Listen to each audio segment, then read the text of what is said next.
اللہ رب العالمین والصلاة والسلام علی سید الانبیاء والمرسلین اما بعد فاعوذ باللہ من الشیطان الرجیم بسم اللہ الرحمن الرحیم الحمدللہ اللہ تبارک و تعالیٰ کے فضل و کرم سے الہادی پروگرام میں جنت کے موضوع پر کلام چل رہا ہے۔ سورہ مومنون کی ابتدائی آیات ذکر کی تھیں جس میں اللہ تعالیٰ نے مومنون کو، ایمان والوں کو بشارت عطا فرمائی کہ وہ جنت میں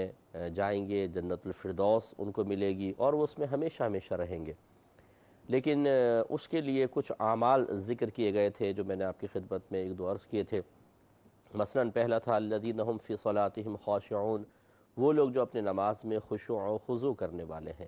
کل کے پروگرام میں بھی میں نے تھوڑا سا اس پہ خشوع و خضوع پہ مزید کلام کیا تھا، اس سے پہلے تو کافی طویل کیا تھا۔ اور ابھی جو ہماری بات چل رہی تھی والذین هم عن اللغو معرضون، اور وہ لوگ جو بیکار کاموں سے اعراض کرتے ہیں۔ اعراض کرنے کا مطلب منہ پھیر لینا، کسی سے اپنا تعلق منقطع کر لینا، اس کو کہتے ہیں اعراض۔ تو اس کے بارے میں ہم آپ کو سمجھا رہے تھے کہ اگر کوئی شخص چاہے کہ وہ یہ دیکھے کہ میں کتنے کام اچھے کرتا ہوں اور کتنے کام بیکار کرتا ہوں، اور وہ بھی یہ کہ روٹین میں میرے کام جو ایک تو ہوتا ہے کہ اچانک کوئی کام آ جاتا ہے اور اس میں تو چلے وہ تو ایک روٹین میں نہیں ہے، وہ چل جاتا ہے کبھی آگے کبھی پیچھے، لیکن بعض چیزیں ہماری مستقل روٹین میں آ رہی ہوتی ہیں، ان کے بارے میں ایک سنجیدہ مزاج شخص جس نے اپنی آخرت کو بہتر بنانا ہے اور وہ زندگی کے اختصار کو بھی جانتا ہے کہ زندگی بڑی مختصر سی ہے، اسی میں ہمیں آخرت کی تیاری کرنی ہے۔ موت کا جھٹکا لگتے ہی یہ جتنی باتیں میں آپ کو سمجھاتا ہوں نا، ان کی حقیقت واقعی سامنے آئے گی۔ یہ میں سمجھاتا ہوں اپنی طرف میں نے منسوب کر دیا، یوں کہنا چاہیے کہ اللہ اس کے رسول جو ہمیں سمجھا رہے ہیں، ہمیں شریعت جو کہہ رہی ہے، جھنجھوڑ رہی ہے بار بار، اور ہم ان کو جان بوجھ کر نظر انداز کرتے ہیں، ان باتوں کو ایوائڈ کرتے ہیں، اور سب کچھ حقیقت سمجھتے ہوئے بھی دل اقرار کرتے ہیں، لیکن پھر بھی ایسا ہمارے اوپر ایک بوجھ سا طاری ہوتا ہے کہ اس کے خلاف ہی چلنے پہ ہم ایک طرح سے اپنے آپ کو مجبور سا سمجھتے ہیں، اور ہم سمجھ نہیں پاتے ہیں تو پھر موت کے بعد بہت سمجھ میں آئے گا، لیکن پھر پچھتانا نفع نہیں دے گا۔ تو بہرحال تو ہم نے آپ کو سمجھایا تھا کہ بعض چیزیں اگر آپ قلم ڈائری لے کے بیٹھ جائیں کہ روزانہ میرے ساتھ کیا ہوتا ہے، میں کیا کیا کرتا ہوں، تو اس میں اچھے کاموں پہ ٹک مارک کریں اور جو غلط قسم کے کام ہیں ان کو کراس لگائیں کہ یہ میں غلط کام کر رہا ہوں۔ تو اچھے کاموں میں نے آپ کو بتایا تھا مثال کے طور پر جس میں دین کا فائدہ ہے، جس میں دنیا کا فائدہ ہے۔ اگر آپ نماز پڑھتے ہیں، یہ 5 وقت نماز بہت اچھا کام ہے۔ آپ کاروبار کے لیے جاتے ہیں، آپ رشتہ داری نبھاتے ہیں، آپ اسکول کالج وغیرہ جاتے ہیں، دنیاوی تعلیم حاصل کرتے ہیں، کوئی آپ لینگویج کورس وغیرہ کر رہے ہیں، اس طرح کمپیوٹر کورسز وغیرہ ہوتے ہیں، یوں ہی اگر آپ ٹیوشن وغیرہ ٹیوشن سینٹر جا رہے ہیں، یعنی دنیاوی تعلیم ہو، دینی تعلیم ہو، اسی طرح دوستی بھی اگر ایک اچھی دوستی ہے جو آپ کو تھوڑی دیر کے لیے کچھ فرحت کا سامان فراہم کرتی ہے، جس میں فحش نہ ہو، غلط نہ ہو، جھوٹ نہ ہو، گڑبڑ نہ ہو، گندگی نہ ہو، اور پھر اس سے آپ تقویت پا کے اپنے آپ کو عبادت کے لیے زیادہ مضبوط محسوس کریں، تو یہ بھی اللہ کی رضا کی خاطر ہی ہوتی ہے۔ ان تمام پر ٹک مارک ہونا چاہیے، اچھے کام ہیں۔ اور اس کے برعکس اگر ہم نماز قضا کرتے ہیں، وہ ہم ایک لغو کام کر رہے ہیں بہت بڑا۔ اسی طریقے سے زیادہ سونا، 6 گھنٹے کی نیند صحت مند آدمی کے لیے کافی ہے، 8 گھنٹے، 10 گھنٹے، 12 گھنٹے سو رہے ہیں، اس پہ نشان لگنا چاہیے۔ اسی طریقے سے بیکار اگر ہم نے دوستیاں پالی ہوئی ہیں، اپنا وقت ضائع کرتے ہیں ان کے ساتھ بیٹھ کر، روزانہ فضولیات، روزانہ فحش باتیں، روزانہ خراب قسم کی اپنے گندہ ذہنی، یعنی بعض اوقات انسان اپنا ذہن پاکیزہ لے کر جاتا ہے اور گندہ ذہن لے کر واپس آتا ہے۔ ایسے مقام پر بیٹھنے کا کیا فائدہ کہ جہاں ایسی گندگی مسلط ہو جائے کہ اگر اس گندگی کو اللہ تبارک و تعالی حسی طور پہ ظاہر فرما دے، یعنی وہ نظر آئے تو ہم پورے گندگی میں آلودہ ہوں۔ تو اللہ تعالیٰ نے بہت ساری گندگیوں کو پوشیدہ رکھا ہے، یعنی ہم جو گندہ سوچتے ہیں، اگر یہ سوچ کو گندگی کے اندر گندگی کی شکل میں ظاہر کر دیا جائے تو پھر ہمارا پورا بدن شاید اس گندگی سے ڈھکا ہوگا، کیونکہ سوچ کا اثر پورا بدن محسوس کر رہا ہوتا ہے، اور پھر ہم کسی گندے ارادے اور گندے عمل کی طرف آتے ہیں۔ یہ تو اللہ نے چیزیں پوشیدہ رکھی ہیں، اس کی بڑی مہربانی ہے۔ اسی طرح پہلے دور میں اکابرین فرماتے ہیں جب کوئی جھوٹ بولتا تھا تو اس کے منہ سے اور غیبت کرتا تھا تو ایسی سمیل آ جاتی تھی کہ روحانی لوگ جو تھے وہ کہتے تھے اس نے جھوٹ بولا ہے، غیبت کی ہے۔ اتنے یعنی روحانیت میں اللہ نے ان کو پاکیزگی دی ہوئی تھی۔ اب ہم لوگوں کے اتنے اٹ گئے ہیں، ہماری ناکیں بدبو سونگھ سونگھ کر غیبت کی، چغلی کی اور مطلب جھوٹ کی، کہ اب ہمیں محسوس ہی نہیں ہوتا۔ بالکل اسے گٹر صاف کرنے والا بڑے مزے سے گٹر کے اندر اترتا ہے، گندگی نکال رہا ہوتا ہے، لوگ ناک بند کر کے بھاگ رہے ہوتے ہیں، کوئی مطلب نفرت سے دیکھ رہا ہوتا ہے، اسے محسوس ہی نہیں ہو رہا ہوتا۔ یہ حشر ہم جیسے پاکیزہ لوگوں کا بھی ہو چکا ہے، جو اس ظاہری گندگی سے پاکیزہ ہیں لیکن جو باطنی آلودگی ہے اس میں غرق ہو چکے ہیں۔ تو ایسی دوستیوں کا کوئی فائدہ نہیں ہے۔ اس سے بہتر ہے کہ انسان، ہاں اس سے کہیں زیادہ بہتر ہے کہ آ کے بستر پہ لیٹ جائے۔ بلکہ امام غزالی رحمۃ اللہ علیہ نے فرمایا کہ رمضان میں انسان کو زیادہ سے زیادہ جاگنا چاہیے تاکہ بھوک کا اثر زیادہ ہو۔ سوتا رہے گا تو پھر کیا محسوس ہوگا؟ لیکن فرمایا کہ اگر کوئی یہ سمجھتا ہے کہ میں جاگ کر گناہ کروں گا تو پھر اس کے لیے تو بہتر ہے کہ سو ہی جائے، بہت دیر تک سوتا رہے، نماز بس قضا نہ ہو لیکن جب تک سوتا رہے گا گناہ سے تو بچے گا۔ تو اسی طریقے سے اگر ایسے آوارہ گرد خراب قسم کے دوست ہوں تو پھر بہتر یہ ہے کہ انسان تنہائی کا اپنے آپ کو عادی بنائے۔ ایک یہ نشان لگانا چاہیے دوستی کے اوپر۔ اسی طریقے سے جتنے بھی سوشل میڈیا پر مطلب چیزیں ہیں ان کو یوز کرنا، ان میں بعض اوقات صحیح ضرورت بھی ہو سکتی ہے، اور اکثر جو ہے میرے خیال میں 90% اگر میں کہوں کہ اونلی 10% کوئی واقعی صحیح مقصد کے لیے استعمال کرتا ہوگا، ورنہ اکثر ہماری جاہل عوام ہے جن کے ہاتھ میں کھلونا آ گیا ہے، تو وہ اسٹڈی وغیرہ تو کیا وہ کریں گے بیچارے، وہ صرف انٹرٹینمنٹ کے لیے ان کو یوز کرتے ہیں، رابطے کے لیے یوز کرتے ہیں، آسانی کے لیے یوز کیا جاتا ہے، اور اس میں پھر ہر قسم کی خرافات۔ تو اس میں ہمارے نوجوانوں کا بڑا وقت برباد ہو رہا ہے۔ مجھے کسی نے ایک پوسٹ بھیجی، اس میں کسی عربی کتاب کا ایک کوئی چیز چھپی تھی، اس کا ترجمہ بھیجا، مجھے اچھا لگا تو میں نے اس کو سیو کیا۔ اس میں لکھا تھا، اس شخص نے، عرب شخص نے لکھا کہ جب میں اکابرین کے واقعات پڑھتا تھا کہ انہوں نے عشاء کے وضو سے فجر کی نماز پڑھی، تو میں بڑا حیران ہوتا تھا کہ وہ پوری رات کیسے گزار لیا کرتے تھے، کیسے وہ اللہ تعالیٰ کی طرف متوجہ اور کیسے استغراق کے عالم میں رہا کرتے تھے۔ یہ بڑا مشکل کام تھا۔ لیکن جب سے یہ سوشل میڈیا کی ایجاد ہوئی اور نوجوان لڑکے لڑکیوں کو پوری رات ان میں چمٹے ہوئے دیکھا، تو پھر مجھے وہ بات سمجھ میں آ گئی کہ کیسے وہ پوری رات جاگ لیا کرتے تھے۔ یعنی سمجھانے کا مقصد یہ ہے کہ جب انسان کسی چیز کو اپنا مقصود بنا لیتا ہے اور پورے ذہنی اور قلبی طور پہ اس کی طرف متوجہ ہو جاتا ہے، پھر اسے احساس تکلیف نہیں ہوتا، پھر وہ آرام سے وقت گزار لیتا ہے۔ جیسے اکابرین اللہ کی طرف متوجہ تھے، انہیں وقت گزرنے کا احساس ہی نہیں ہوتا تھا۔ تو بعض اکابرین سے منقول ہے، وہ کہتے تھے اللہ تعالیٰ کوئی تو رات ایسی بنا دے کہ میں جس میں پوری تسلی کے ساتھ تیری عبادت کر سکوں، ابھی تو ایک سجدہ بھی پورا نہیں ہوتا کہ رات تمام ہو جاتی ہے۔ یہ ان کی سوچ و فکر ہے۔ اور یہاں ہمارے نوجوان کہتے ہیں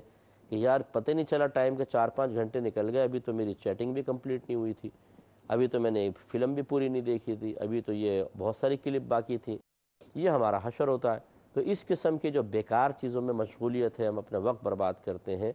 تو یہ بھی غلط ہے، اس کو بھی نشان لگانا چاہیے۔ میں یہ نہیں کہہ رہا ہوں کہ سوشل میڈیا مطلقاً یوز نہ کریں،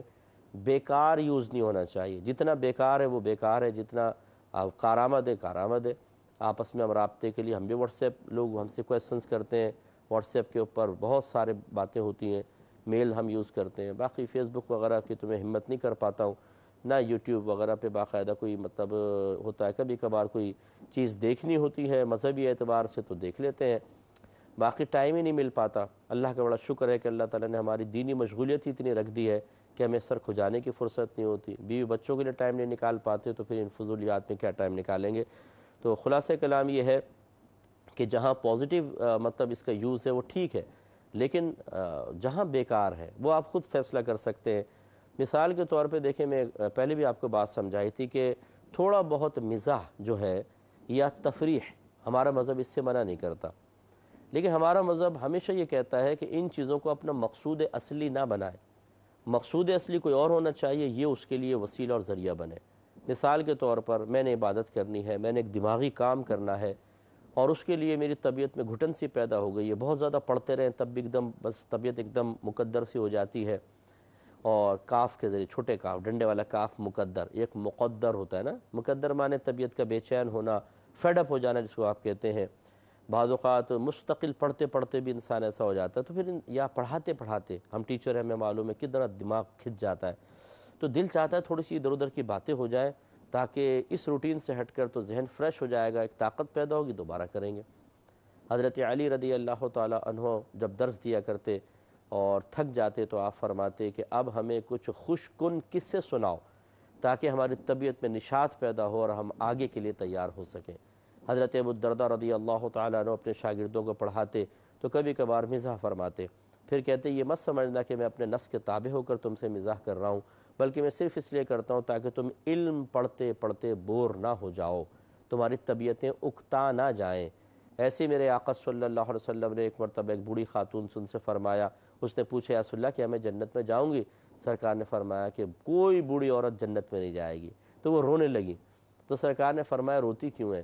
میں نے کہا کہ بوڑھی عورت جنت میں نہیں جائے گی، آپ جب جنت میں جائیں گی تو جوان ہو کر جائیں گی۔ اسی طریقے سے میرے آقا صلی اللہ علیہ وسلم بیٹھے ہوئے تھے، صحابہ کرام سے فرمایا یہ بتاؤ کون سا ایسا درخت ہے جس کے پتے نہیں گرتے اور وہ مومن کی طرح ہے؟ اب وہ صحابہ کرام سوچنے لگے۔ حضرت عبداللہ بچے تھے اس زمانے میں، وہ کہتے ہیں میرے ذہن میں فوراً آیا کھجور کا درخت، لیکن میں اس لیے نہیں بولا کہ مجھے شرم آئی کہ سب بڑے بڑے بیٹھے ہوئے ہیں۔ آخر میں جب صحابہ کرام عاجز آ گئے، عرض کیا رسول اللہ ہمیں نہیں پتہ، آپ بتائیے۔ سرکار نے فرمایا وہ کھجور کا درخت ہے، کیونکہ کھجور کے درخت کو مومن سے اس لیے سرکار نے مثال دی کہ مومن، کامل مومن وہ ہوتا ہے جو اپنی ذات سے کسی کو تکلیف نہیں دیتا، فائدے دیتا ہے۔ ایسی کھجور کا درخت ہے، بیچارہ تکلیف کسی کو نہیں دیتا، فائدے دیتا ہے، اور اس کے پتے کبھی نہیں گرتے، کیونکہ اتنے بڑے بڑے پتے ہوتے ہیں، گرتے ہی نہیں ہیں۔ تو یہ اب ایک پہیلی ہے جو میرے آقا صلی اللہ علیہ وسلم نے صحابہ کرام سے پوچھی ہے، اور کیوں پوچھی ہے؟ یہ مقصود اصلی نہیں ہے۔ مقصود اصلی کیا ہے؟ بعض اوقات رعب نبوت اتنا طاری ہو جاتا تھا کہ جس کی بنا پر وہ علم حاصل کرنے سے رک جایا کرتے تھے۔ جیسے اکثر صحابہ کا قول منقول ہے کہ ہم انتظار کرتے تھے کہ کوئی اعرابی صحابی آئیں، دیہاتی صحابی، اور وہ نبی کریم صلی اللہ علیہ وسلم سے کویسچنز کریں، سرکار ان کو جواب دیں تو ہمیں بھی سیکھنے کو ملے۔ اس کا مطلب وہ گھبراتے تھے، ڈرتے رہتے تھے، سرکار کا ایک رعب نبوت تھا، انہیں یہ خوف تھا کوئی زبان سے بے ادبی نہ ہو جائے، کوئی ہم غلط بات نہ کہہ دیں، نادانستہ طور پر ہمارے خلاف وحی نازل نہ ہو جائے، اس لیے وہ دیہاتی صحابی کا انتظار کیا کرتے تھے۔ تو اب میرے آقا صلی اللہ علیہ وسلم کا مقصود اصلی اصل میں پہیلی نہیں ہے، کوئی مزاح نہیں ہے، بلکہ سامنے والے کے قلب سے اس رعب کو تھوڑا سا کم کرنا ہے جو رعب حصول علم کی راہ میں کوئی رکاوٹ بن سکتا ہو، اور یا پھر کوئی آدمی جھجک اور خوف کی وجہ سے کچھ معلوم نہ کر سکتا ہو، یا اور کوئی معاملہ ہو سکتا ہو، تو اس لیے میرے آقا صلی اللہ علیہ وسلم نے کیا۔ تو خلاصہ کلام یہ ہے کہ اب آ جائیں پھر اس طرف، اگر کوئی سوشل میڈیا یوز کر رہا ہے اور صرف اس لیے کہ تھوڑا بہت چلے میں کرتا ہوں، کوئی گندگی نہیں ہے، کوئی فحاشی نہ ہو، کوئی خراب چیز نہ ہو، کہ چلو تھوڑا سا مجھے تفریح حاصل ہو اور اس کے بعد پھر میں یکسوئی سے اللہ تعالیٰ کی عبادت کر سکوں یا کوئی پڑھ سکوں، چاہے وہ دنیاوی تعلیم ہی کیوں نہ ہو، کہ پڑھتے پڑھتے اسٹوڈنٹس بھی بیچارے تھک جاتے ہیں، تو وہ تھوڑا سا چلو انٹرٹینمنٹ کے لیے، اور جائز انٹرٹینمنٹ ہو، شریعت اس کو منع نہیں کرتی ہے، یہ بھی بیکار نہیں ہے۔ باقی جتنے بھی ایسے معاملات ہوں، باہر بیٹھ جاتا ہوں میں روزانہ جا کر، یا چھت پہ چڑھ کے بس بیٹھے ہوئے ہیں، ادھر ادھر دیکھ رہے ہیں، پتنگوں کے سیزن میں پتنگیں اڑتی ہوئی دیکھ رہے ہیں، کتنے گھنٹے؟ یہ 1 گھنٹہ 1.5 گھنٹہ نکلتا ہے پتہ نہیں چلتا، سب بیکار ہے۔ اس طریقے سے یہ اب آپ غور کریں کہ جب کوئی اس طرح اعراض کرنا شروع کرے گا تو اس کو زندگی آسان نہیں لگے گی، بڑی مشکل لگے گی۔ ہم آزادانہ زندگی گزارنا چاہتے ہیں، ہم سے مراد ہمارے نفوس، کیونکہ قلب مومن جو ہے وہ تو آخرت کا متمنی رہتا ہے، نفس کی خواہشات اس کو دبا دیتی ہیں۔ تو خلاصہ کلام یہ ہے کہ ہمارے نفوس جو ہے نا وہ آزادی چاہتے ہیں، جو مرضی آئے ہم سوچیں، جو مرضی آئے کھائیں، جو مرضی آئے دیکھیں، جو بھی چیز ہو سنیں، جو ہماری مرضی ہو ہم وہ بولیں، جہاں ہم بیٹھنا چاہیں بیٹھیں، کوئی روک ٹوک نہ کرو۔ اب جب یہ بیکار کاموں کو انسان چھوڑنے کی طرف آتا ہے تو پھر اندر سے نفس شور مچاتا ہے کہ یہ کیا کر رہا ہو، تم نے تو میری ساری خوشیاں ختم کر دیں، میری راحتیں ختم ہو گئیں، میرے مزے ختم ہو گئے، میرے آزادیوں کو تم سلب کر رہے ہو، پابندیاں لگا رہے ہو، تو اندر سے بے چینی پیدا ہوتی ہے، بے قراری پیدا ہوتی ہے۔ اسی لیے جو جوشیلے قسم کے ہوتے ہیں وہ 1 آدھ دن عمل کرتے ہیں، تیسرے دن ہی نفس ان کو پچھاڑ دیتا ہے، اور پھر ہم نفس سے پھر صلح کر لیتے ہیں اور پھر اپنی زندگی کو بیکار گزارنا شروع کر دیتے ہیں۔ یہ غلط ہے۔